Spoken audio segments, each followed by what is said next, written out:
and that transfers the lift off those motors and onto the wing. As you see. কোনো ধরনের জ্বালানি বা ধোঁয়া ছাড়াই ব্যাটারির শক্তিতে আকাশে ডানা মেলল উড়ন্ত এয়ার ট্যাক্সি।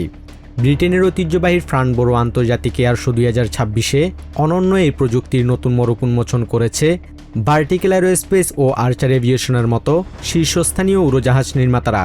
আর্চার এভিয়েশনের চিফ টেকনোলজি অফিসার টম মুনিজ বলেন, মানুষ যেন সহজেই শহরের ভেতরে এক স্থান থেকে অন্য স্থানে যাতায়াত করতে পারে সেই লক্ষ্যে কাজ করছে তারা। You know, what we're competing against is somebody that might go hire a car, you know, to avoid or to take a, 10-15 kilometer trip for say $100. We want to be able to give them a seat on an aircraft like this for somewhere in that ballpark. Vertical অ্যারোস্পেসের তৈরি Valo নামের এই air ট্যাক্সিটিতে রয়েছে 1.2 মেগাওয়াটের 8টি শক্তিশালী battery.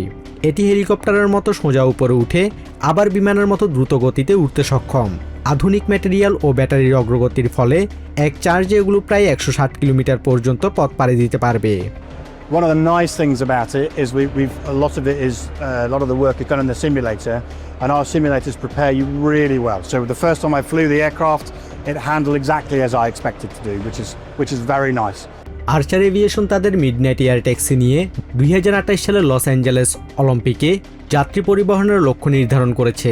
ইতোমধ্যে আমেরিকার new York সহ বিভিন্ন শহরে পরীক্ষামূলক ফ্লাইট শুরু হলেও বাণিজ্যিকভাবে চলাচলের জন্য নিয়ন্ত্রক সংস্থার চূড়ান্ত অনুমোদনের অপেক্ষায় রয়েছে প্রতিষ্ঠানগুলো।